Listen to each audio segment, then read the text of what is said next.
Hello student, I am Bablu Kumar from electrical department. We are discuss about transducer. बच्चों transducer क्या होता है? Transducer हमारा एक ऐसा डिवाइस होता है जो एक एनर्जी को दूसरी एनर्जी की फॉर्म में कन्वर्ट करता हो, ट्रांसड्यूसर कहलाता है। हमारे ट्रांसड्यूसर डिफरेंट टाइप के होते हैं, जैसे हमारा इलेक्ट्रिकल ट्रांसड्यूसर। बच्चों इलेक्ट्रिकल ट्रांसड्यूसर वह होता है जो फिजिकल क्वांटिटी को इलेक्ट्रिकल क्वांटिटी में बदलता हो, इलेक्ट्रिकल ट्रांसड्यूसर कहलाता है। जो हमारी फिजिक्स क्वांटिटी होती है वो क्या होती है बच्चों? जैसे साउंड हो गया, डिस्प्लेसमेंट हो गया, स्पीड हो गया, एक्सीलरेशन हो गया, मास हो गया, तो इन सब क्वांटिटी को इलेक्ट्रिकल क्वांटिटी में बदलेगा। इलेक्ट्रिकल क्वांटिटी बच्चों कौन सी होती है? जैसे voltage, current, resistance, power, frequency आदि। इलेक्ट्रिकल ट्रांसड्यूसर को ही पिकअप ट्रांसड्यूसर भी कहते हैं, इसका दूसरा नाम है पिकअप ट्रांसड्यूसर बच्चों। नेक्स्ट देखते हैं हम लोग मैकेनिकल ट्रांसड्यूसर। वह ट्रांसड्यूसर जो काइनेटिक एनर्जी को पोटेंशियल एनर्जी में कन्वर्ट करता हो, हमारा मैकेनिकल ट्रांसड्यूसर कहलाता है। एग्जाम्पल है हमारा टरबाइन। तुम लोग जानते हो, पावर प्लांट में पढ़ा था कि हमारा जो टरबाइन होता है वो वाटर की काइनेटिक एनर्जी को मैकेनिकल एनर्जी में कन्वर्ट करता है। बच्चों एडवांटेज की बात करते हैं हम लोग इलेक्ट्रिकल ट्रांसड्यूसर के एडवांटेज।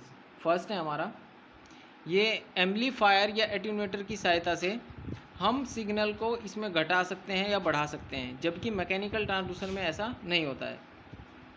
सेकंड है मूविंग पार्ट नहीं होने के कारण इसमें फ्रिक्शन लॉस नहीं होते हैं। थर्ड है हमारा इसकी कंट्रोलिंग इजी होती है पावर, लो पावर पर भी। नेक्स्ट है हमारा इसे आसानी से ट्रांसमिट किया जा सकता है। नंबर फिफ्थ है इजीली प्रोसेसिंग होती है इसमें। Number six mass inertia effect minimise होता है। किस कारण से होता है? जैसे कि हम देखते हैं कि इलेक्ट्रिकल या इलेक्ट्रॉनिक सिग्नल में हमारा इलेक्ट्रॉन्स वर्क करते हैं, इलेक्ट्रॉन्स के कारण ही हमारा करंट फ्लो होता है। तो हमारा इलेक्ट्रॉन्स के कारण जो हमारे जो सिग्नल हैं वो जनरेट होते हैं इलेक्ट्रिकल या इलेक्ट्रॉनिक्स में। तो जो इलेक्ट्रॉन्स हैं उनका मास कैसा होता है? बहुत कम होता है, नेग्लिजिबल होता है। इसी कारण से मास इनर्शिया इफेक्ट भी हमारा मिनिमम होगा इलेक्ट्रॉन्स के मास के कारण। हम बच्चों टाइप की बात करते हैं इलेक्ट्रिकल ट्रांसड्यूसर के टाइप। तो हमारे दो टाइप के ट्रांसड्यूसर होते हैं इलेक्ट्रिकल में, प्राइमरी ट्रांसड्यूसर और सेकेंडरी ट्रांसड्यूसर। प्राइमरी ट्रांसड्यूसर की बात करते हैं हम लोग जो ट्रांसड्यूसर फिजिकल क्वांटिटी के साथ में डायरेक्ट कांटेक्ट में है उसे प्राइमरी ट्रांसड्यूसर कहते हैं। ठीक है बच्चों, मतलब फिजिकल कांटेक्ट में हो वो हमारा प्राइमरी ट्रांसड्यूसर कहलाएगा।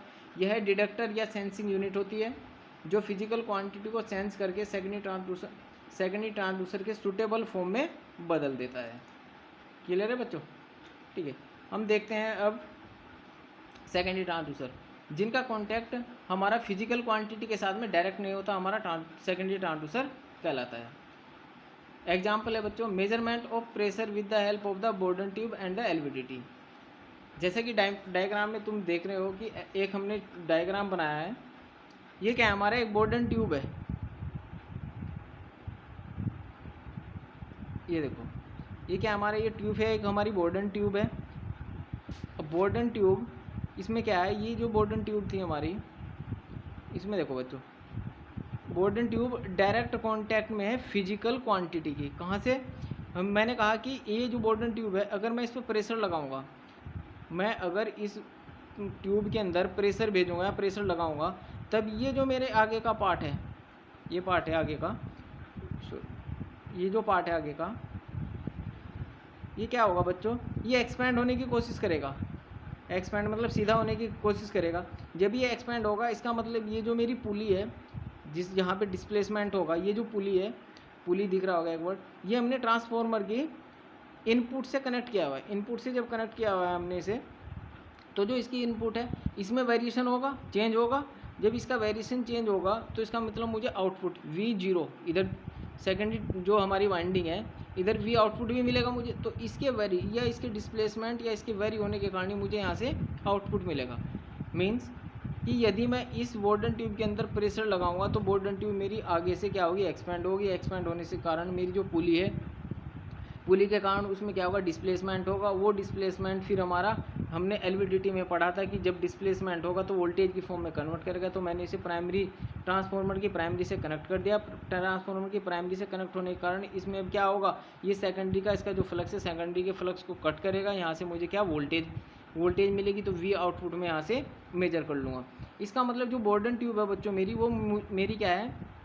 Primary transducer. ये बोर्डन ट्यूब मेरा एक्चुअल में प्रेशर से मेरा कनेक्ट है।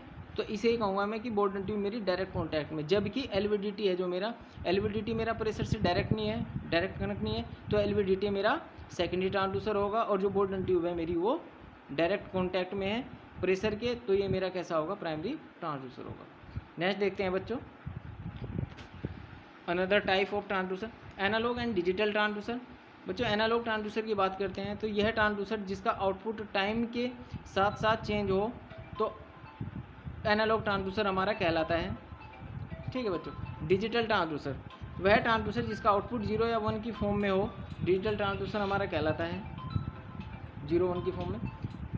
अनदर टाइप देखते हैं बच्चों ट्रांसड्यूसर के, active and passive transducer. Active transducer या सेल्फ जनरेटिंग ट्रांसड्यूसर, इसका अदर नाम है सेल्फ जनरेटिंग ट्रांसड्यूसर। वह ट्रांसड्यूसर जिनको आउटपुट सिग्नल जनरेट करने के लिए किसी बाह्य सोर्स की आवश्यकता नहीं होती, उसे एक्टिव ट्रांसड्यूसर कहते हैं। इसका मतलब बच्चों कि उसी के अंदर जो एक्टिव सोर्स है मेरा, उसी के अंदर क्या है, मेरा सोर्स है जो सिग्नल को जनरेट करा सकता है। इसका मतलब मुझे कोई बैटरी या कोई बाह्य सोर्स की आवश्यकता नहीं है सिग्नल को जनरेट करने के लिए। एग्जाम्पल है जैसे फोटोवोल्टिक हो गया हमारा, फोटोवोल्टिक सेल, पीजोइलेक्ट्रिक हो गया, थर्मोकपल हो गया, ये इसके एग्जाम्पल है। पैसिव ट्रांसड्यूसर की बात करते हैं जिन्हें आउटपुट सिग्नल को जनरेट करने के लिए किसी एक्सटर्नल सोर्स की ज़रूरत पड़ती है, पैसिव या एक्सटर्नल पावर ट्रांसड्यूसर कहलाते हैं। जैसे हमारा रेजिस्टेंस में हमारा कोई सोर्स बाहर से मिलेगा, बैटरी लगाएंगे तभी उसके अंदर हमारा करंट फ्लो होगा, जनरेट होगा हमारा सिग्नल। इंडक्टेंस हो गया, कैपेसिटेंस हो गया, पोटेंशियोमीटर हो गया आदि। बात करते हैं बच्चों ट्रांसड्यूसर के वर्किंग आधार पर या फिनोमिना के आधार पर।